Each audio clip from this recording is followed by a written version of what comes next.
আসসালামু আলাইকুম ও রহমতুল্লাহ। সম্মানিত শিক্ষার্থী বন্ধুরা, আশা করছি আল্লাহর রহমতে আপনারা সকলে ভালো আছেন। আজকে আমরা একেবারে তোমাদের যে রাইট ফ্রম পারফ যে প্র্যাকটিস আছে, এই প্র্যাকটিস ক্লাসগুলো আজকে আমরা ধারাবাহিক প্রায় 30 নম্বর ক্লাসে চলে আসছে। ক্লাসগুলো অবশ্যই তোমাদের ভালো লেগেছে আমি জানি। আর যদি কোনো সমস্যা হয় সেটা আমাকে কমেন্টসে জানাবা, আমি অবশ্যই তোমাদের জন্য চেষ্টা করছি। আমরা আজকে আলোচনা করব যে আমাদের একেবারে সর্বশেষ আমাদের পঞ্চম শ্রেণীর যে সর্বশেষ যে পেজটি আছে সেই পেজটি নিয়ে। ক্লাস যদি ভালো করে বুঝতে চাও অবশ্যই শেষ অবধি পর্যন্ত না টেনে দেখবি বলে আশা ব্যক্ত করছি। প্রথমত আমরা দেখে নেব, এখানে আমরা দেখতে পাচ্ছি যে এ নাম্বারে দেখতে পাচ্ছি আমাদের একটা শব্দ আছে ক্রাই। আর এখানে বলছে বাবুলস ফ্যামিলি, বাবুলের পরিবার, কুডন বলেছে, কুডন। ঠিক আছে, আমরা জানি কি আমাদের রাইট ফ্রম ভার্ব যে ক্লাসগুলো আছে ওইখানে আমি আলোচনা করেছি can not help, couldn't help, stop. ঠিক আছে, লিসেন, তারপর আছে আপনার কতগুলো শব্দ, আমি অনেকগুলো শব্দ যোগ করেছি। এই শব্দগুলো আপনারা ক্লাসগুলো দেখে অবশ্যই মুখস্থ করে নেবেন। হ্যাঁ, এরপর আমরা কি করতে পারি তাহলে?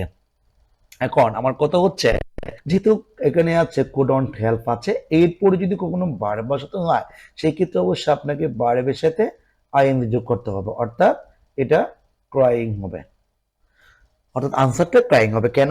এই যে কুডন্ট হেল্প বা কুডন্ট স্টপ, ঠিক আছে, এগুলো থাকলে কিন্তু ভার্বের সাথে আইএনজি হয়। এক কথা, আপনি সবগুলো বাদ দেন, স্টপ শব্দের পরে যদি কখনো কোনো একটা ভার্ব বসান সেটার সাথে আইএনজি করবেন, শেষ। এরপর আমরা পরবর্তীতে আরেকটা বি নাম্বার দেখবো। বি নাম্বার দেখতে পাচ্ছি নিপা এন্ড গ্র্যান্ডফাদার, নিপা এবং তার দাদা, গ্র্যান্ডফাদার তার দাদা মিচিং হারিয়ে গিয়েছে। ঠিক আছে, যেহেতু আমরা যে পেচিসটা পড়ছিলাম ওই পেচিসটা যেহেতু অতীত নির্দেশক ছিল, 2009 সালের ঘটনা ছিল, সেক্ষেত্রে আমরা এখানে কি করতে পারি, নিপা এন্ড গ্র্যান্ডমাদার দুইজন। আমরা জানি কি এন্ড দিয়ে যদি দুইটি নাউনকে সংযুক্ত করে সেটা কিন্তু প্লুরাল হয়, আমরা এখানে কি করব, এটাকে আমরা ওয়ার দিতে পারি। তার মানে আমাদের বলছে নিপা এন্ড গ্র্যান্ডফাদার ওয়ার মিচিং। এরপর আমরা সি নাম্বার দেখবো। সি নাম্বার দেখতে পাচ্ছি বাবুলস ফাদার, বাবুলের বাবা। এখানে বলছে ফাইন, ফাইন মানে খোঁজা। যেহেতু আমাদের পেচেসটা অতীত নির্দেশের ছিল, আমি ফার্স্ট টেন্সে নিয়ে যাব। ফার্স্ট টেন্সে গেলে কেমন হবে? ফাউন্ড হবে। তার মানে Babul's father found Nipa in a field. এরপর আমরা পরবর্তী ডি নাম্বার দেখবো। ডি নাম্বার দেখতে পাচ্ছি হি বিগেন বলেছে, তারপরে বলেছে এখানে টু লোক বলেছে। আচ্ছা, একটা জিনিস শুনে রাখুন, যদি কখনো কোনো সময় একটা বাক্যের মধ্যে দুটি ভার্ব থাকে, ভালো করে শুনবেন, একই বাক্যের মধ্যে দুটি ভার্ব থাকবে বা থাকে, সেক্ষেত্রে আমাকে কি করতে হবে জানেন? যে পরবর্তী যে ভার্ব বসাবো এটাকে হয়তো টু প্লাস ভার্ব করব, আর নয়তো ভার্ব প্লাস আইএনজি করব। মানে হয়তো আমরা পার্টিসিপল করব, নয়তো আমরা জিরান করব, এই দুইটা দেখে কোনো একটা ফরম্যাট আমরা করব। অর্থাৎ এটা চাইলে আমি লোকিং দিতে পারি, চাইলে আমি টু লুক দিতে পারি। তা আমরা যেহেতু আমার দেখতে সুন্দর লাগতেছে আমি এই জন্য টু লুক দিলাম। আর আপনার যদি মন চায় আপনি লোকিং দিবেন, he began looking for his father, সমস্যা নাই, দিতে পারবেন। এরপরে আমি ই নাম্বার দেখতে পাচ্ছি। ই নাম্বার বলছে আফটার সাইক্লোন আইলা, সাইক্লোন আইলার পর পিপল বহুবচন। ঠিক আছে, লোকজন টুগেদার একত্রে হয়েছিল। আচ্ছা, তাহলে একত্রে কি করেছিল? এখানে বলছে কাজ, যেহেতু অতীত নির্দেশক শব্দ সেক্ষেত্রে আমরা সেটাকে ফার্স্ট ইনডিফিনিটিভ নিতে পারি। তার মানে কি হচ্ছে? ওয়ার্ক হচ্ছে। ঠিক আছে, আমরা বিষয়টি বুঝতে পারলাম। এরপর আমরা পরবর্তীতে এফ নাম্বার একটা বাক্য আছে, এই এফ নাম্বার বাক্যটি আপনাদের দেখানোর চেষ্টা করছি। এফ নাম্বার আমরা দেখতে পাচ্ছি যে Babul and his family, Babul এবং তার পরিবার ওয়েন টু বলেছে গিয়েছিল। ঠিক আছে, এখানে যেহেতু টু আছে তাহলে এই ভার্বটা আর কিছু করার নেই, যা আছে তাই বসাতে হবে, অর্থাৎ যেভাবেই আছে সেভাবেই বসাতে হবে, আর কোনো পরিবর্তন করতে পারবেন না। অর্থাৎ লিপ আছে, লিপে বসাবেন। কেন?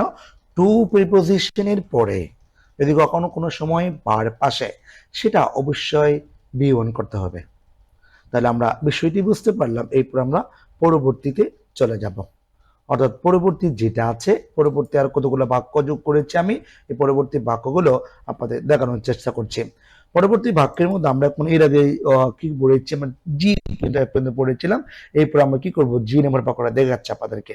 জি নাম্বার বাক্য দেখতে পাচ্ছি যে দেয়ার ওয়াজন্ট এনাফ সেফ বলেছে, মানে সেখানে পর্যাপ্ত পরিমাণ নিরাপদ নাই। নিরাপদ নাই কি নাই, তাহলে বলছে এখানে ওয়াটার অর ফুড খাবার। এখন ড্রিঙ্কিং বা খাবার, যে খাবারগুলো আছে সেখানে পর্যাপ্ত পরিমাণ ভালো খাবার এমন কোনো খাবার নেই। সেক্ষেত্রে আমরা যেহেতু বলছি এখানে যেহেতু ওয়াজন বলেছে, সাবজেক্টের পরে ওয়াজ আছে, এরপরে ভার্বটি কিন্তু কি হতে পারে, আইএনজি যুক্ত হতে পারে, ঠিক আছে, অর্থাৎ ড্রিঙ্কিং, ড্রিঙ্কিং হতে পারে। আমি বারবার লিখছি যে এখানে কি আছে, ডি আর, তাহলে আমি এই প্যাডের ক্ষেত্রে একেবারে নতুন, এই জন্য একটু সমস্যা হয়ে যাচ্ছে। ড্রিঙ্কিং, ঠিক আছে, এই ড্রিঙ্কিং হবে, মানে এই ভার্বটার সাথে আইএনজি যোগ করতে হবে। এরপর আমরা এইচ নাম্বার দেখবো। এইচ নাম্বার দেখতে পাচ্ছি আমরা পিপল রিফেয়ার দেয়ার হোমস অ্যান্ড, মানে লোকজন রিফেয়ার মানে পুনর্বাসন করা, আবার নবায়ন করা, ঠিক আছে, দেয়ার হোম তাদের বাড়ি, এন্ড বলেছে এখানে বলছে রিবিল্ড নির্মাণ করছে। যেহেতু আমাদের আগে যেহেতু হোম দেয়ার হোম, এইখানে যেহেতু বি টু বলেছে, আমরা এখানে রিবিল যেটা আছে সেটাকে আমরা বি কি করব, বি টু করব, রিবিল্ড টি দিব, রিবিল্ড, তার মানে এটা যেহেতু বি টু আছে এটাকে আমরা বি টু দেব। তাহলে আমরা বিষয়টি বুঝতে পারলাম। এরপর আমরা পরবর্তী যাবো, যদি পাস্ট টেন্সের কথা বলছে সেজন্য আমাদের কি করতে হবে, পাস্ট টেন্স নিতে হবে। এরপর আমরা পরবর্তী আর দুটো বাক্য দেখতে পাচ্ছি, এখানে একটা হচ্ছে আই আর একটা হচ্ছে জ্যা। আই নাম্বার আমরা দেখতে পাচ্ছি বাবুল সাবজেক্ট হিসেবে ব্যবহার হয়ে আছে। এরপর আমরা পরবর্তী হ্যাপি দেখতে পাচ্ছি, এখানে শব্দ দেখতে পাচ্ছি হয়। হয়েন যুক্ত শব্দের ক্ষেত্রে যে কাজটি করতে হয়, হি লুকস বলেছে, যেহেতু লুকস বলেছে, হয়েনের পরে কোন টেন্স আছে, প্রেজেন্ট ইনডিফিনিট টেন্স, ঠিক আছে।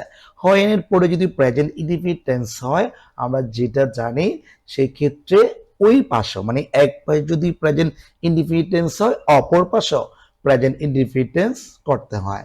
আর এক পাশে যদি ফার্স্ট ইনডিফিনিট টেন্স হয়, পরবর্তী ফার্স্ট পারফেক্ট টেন্স হবে। কেমন, এখানে কত নিয়ম আছে, নিয়মগুলো আমি আলাদা করে ক্লাস করেছি, আপনারা ওখান থেকে দেখে নেবেন। যেমন এখানে ফিল আছে, এটা যেহেতু প্রেজেন্ট টেন্সে আছে, আমরা এটাকেও প্রেজেন্ট টেন্সে ইউজ করে দেব, অর্থাৎ ফিলস দেব। তাহলে আমরা বিষয়টি বুঝতে পারলাম। এরপর আমি পরবর্তী দেখবো, এখানে গ্র্যান্ডফাদার ওয়ান্টেড আস বলেছে। আচ্ছা, একটা জিনিস মনে রাখবেন, আস হচ্ছে, এটা হচ্ছে একটা পসেসিভ প্রনাউন, সরি পসেসিভ এক্সিটিভ বলে এগুলাকে। তারপর আমরা কি করতে পারি, এখানে যেহেতু ওয়ান্টেড আছে, আর এখানে একটা ভার্ব আছে, আর এখানে হচ্ছে একটা কি আছে, আমরা পসেসিভ প্রনাউন দেখতে পাচ্ছি আমরা। তারপরে এখন এই যেহেতু ওয়ান্ট আছে, এটা একটা ভার্ব, এখন ইট লিভ এটা একটা ভার্ব, দুইটা ভার্ব আছে, সেক্ষেত্রে আমরা কি করতে পারি, এই যে টু লিভ দিতে পারি। ওই যে একটু আগে বলেছিলাম যে যদি কখনো কোনো সময় একই বাক্যেই দুটি ভার্ব থাকে, তাহলে দ্বিতীয় ভার্বটির সাথে আপনি দুইটি ফরম্যাট দিয়ে করতে পারেন। কি কি, একটা হচ্ছে to plus verb, to plus verb, আর একটা হচ্ছে ভার্ব প্লাস আইএনজি।